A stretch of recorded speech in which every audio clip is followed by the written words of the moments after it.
Hello guys, welcome to ATCC education.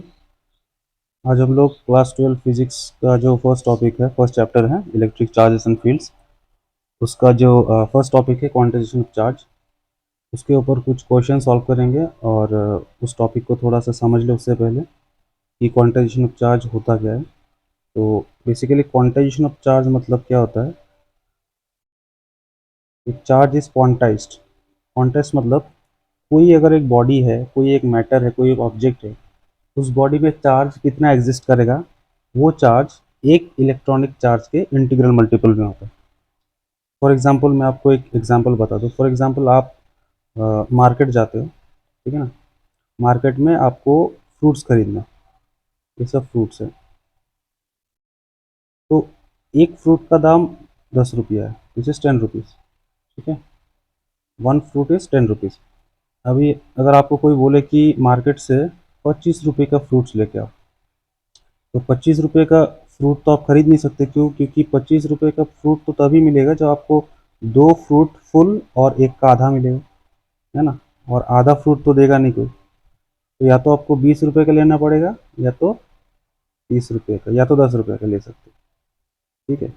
तो जो total खर्चा पड़ेगा फ्रूट्स लेने का, वो खर्चा will be integral multiple of एक फ्रूट का कॉस्ट।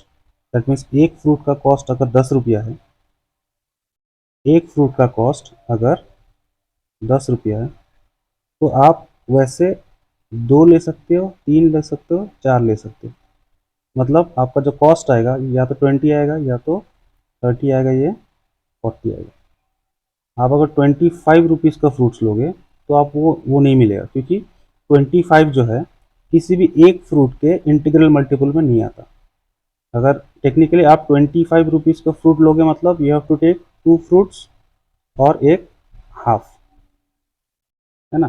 तो हाफ जो है, एक फ्रूट को जैसे हम लोग डिवाइड करके नहीं ले सकते मार्केट से, वैसे ही किसी भी क्वांटिटी में आप लो, है ना। The cost of the fruit has to be 10, 20, 30 या 40। दैट मीन्स इंटीग्रल मल्टीपल, किसका इंटीग्रल मतलब ये इंटीजर है 1 2 3 4।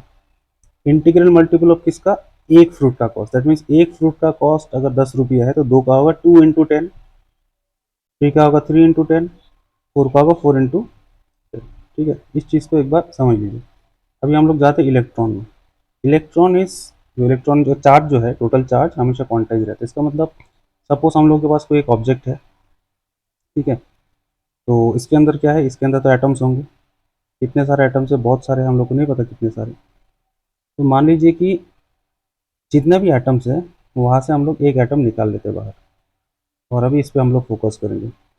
अगर इस एटम से एक इलेक्ट्रॉन हम लोगों ने बाहर निकाल दिया, ठीक है, इसका मतलब इस बॉडी पे अभी जितना चार्ज है, उससे एक इलेक्ट्रॉन का चार्ज कम होगा अभी। दैट मीन्स मान लीजिए जब ये न्यूट्रल था, तो नंबर ऑफ पॉजिटिव चार्ज और नंबर ऑफ नेगेटिव चार्ज क्या था? इक्वल था, इस केस में, फर्स्ट केस में। उसके बाद जब हम लोगों ने यहाँ से इलेक्ट्रॉन निकाल दिया, इसका मतलब है कि नेगेटिव चार्ज कम हो गया यहाँ पे, है ना। नेगेटिव चार्ज कम होना और पॉजिटिव चार्ज ज़्यादा होना कंपैरेटिवली सेम ही होते हैं।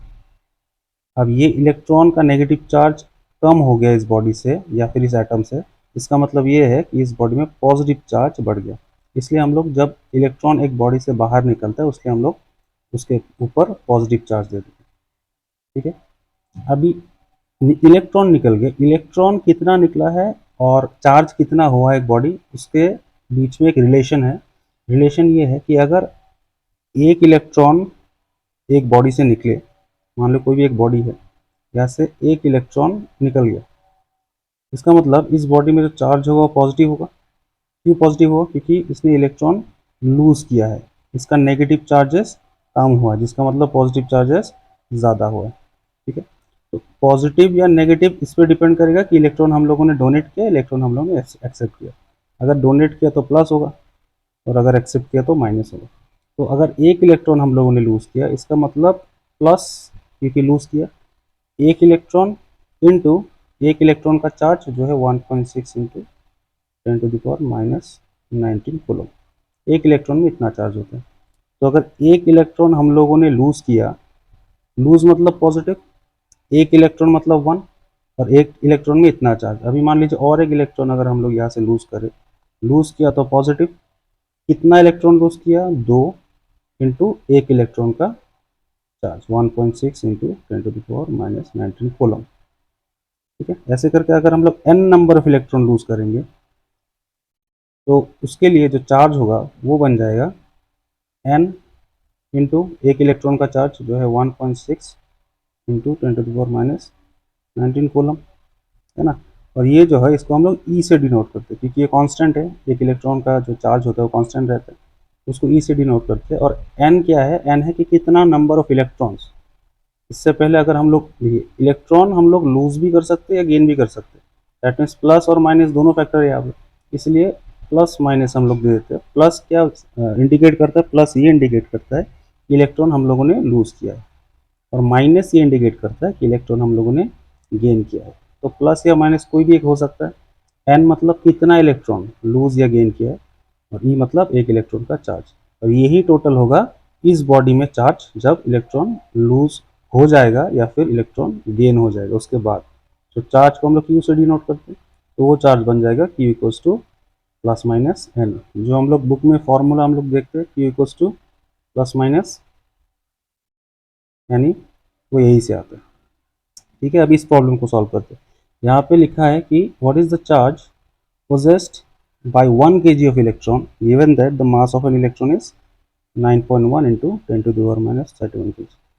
अभी देखिए कोई भी एक मान लीजिए कोई एक प्लेट है, इसके इसके ऊपर आप लोग अपने इलेक्ट्रॉन रख दिया, बहुत सारे इलेक्ट्रॉन्स रख दिए, और इसका मास हो गया 1 kg। ठीक है ना। ये बोला है कि 1 kg इलेक्ट्रॉन्स में टोटल कितने चार्ज होंगे। देखिए एक इलेक्ट्रॉन में कितना चार्ज होता है हम लोगों के पास, एक इलेक्ट्रॉन इज 1.6 इंटू 10⁻⁻19 कोलम। अभी हम लोग को अगर ये पता चल जाए कि 1 kg इलेक्ट्रॉन में कितने पार्टिकल्स है, कितने नंबर ऑफ इलेक्ट्रॉन्स है, 10 20 50 100 कितने इलेक्ट्रॉन्स है, उस नंबर को इसके साथ इंटू कर देंगे तो पूरा चार्ज आ जाएगा कि पूरा 1 kg इलेक्ट्रॉन में कितना है। ठीक है, तो पहले हम लोग को 1 kg इलेक्ट्रॉन में कितने सारे इलेक्ट्रॉन्स है वो निकालना है। वो हम लोग बेसिक यूनिटरी मेथड से सॉल्व करेंगे।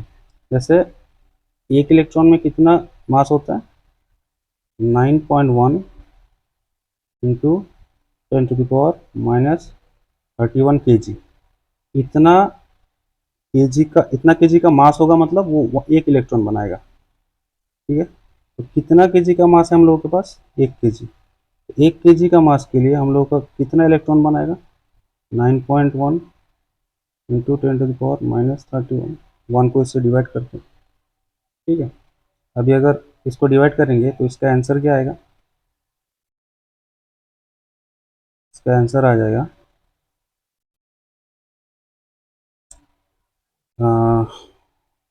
10⁻31 ऊपर चला जाएगा +31, और 1 को अगर 9.1 से डिवाइड करेंगे तो ये ऑलमोस्ट आ जाएगा 1.1 समथिंग आएगा इंटू 10⁻31 इलेक्ट्रॉन्स। तो देखिए नंबर है, क्वांटिटी है, कितने इलेक्ट्रॉन्स, 1.1। अभी पॉइंट, अगर यहाँ पे पॉइंट है इसका मतलब ये है कि इलेक्ट्रॉन एक से थोड़ा ज़्यादा है ना। अभी इसके ऊपर पावर कितना है, 31। इसका मतलब आप पॉइंट आगे शिफ्ट करोगे तो ये एक नेचुरल नंबर आएगा। ठीक है, जो आंसर है ये नंबर नेचुरल नंबर होगा क्योंकि ये क्वांटिटी है, 5 10 15 20 ऐसा क्वांटिटी है। 1.1 इलेक्ट्रॉन का कोई मीनिंग नहीं होता। अब यहाँ पे पावर 31 है, तो इसलिए अगर पॉइंट को आप आगे आगे शिफ्ट करोगे तो एक नेचुरल नंबर आ जाएगा। ठीक है, तो टोटल इलेक्ट्रॉन कितना है, 1.1 इंटू 10⁻31 इलेक्ट्रॉन्स। अभी हम लोग नंबर ऑफ इलेक्ट्रॉन्स है 1.1 इंटू 10⁻31। इतने सारे इलेक्ट्रॉन्स कहाँ पे, जो हम लोगों ने यहाँ पे वो लिया था, प्लेट लिया था, इसके ऊपर 1 kg इलेक्ट्रॉन्स था, इसके इक्विवेलेंट नंबर ऑफ इलेक्ट्रॉन्स कितना है, 1.1 इंटू 10⁻31।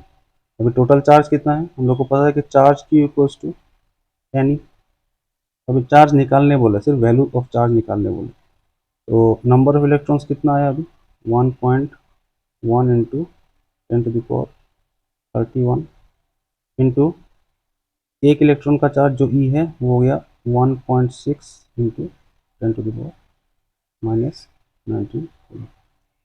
तो अभी अगर आप इसको मल्टीप्लाई करोगे जो आंसर आएगा वो होगा total number of charge 1 kg electron में, और यूनिट हो जाएगा कूलम, क्योंकि हम लोग टोटल चार्ज निकाल रहे हैं। ठीक है, थैंक यू।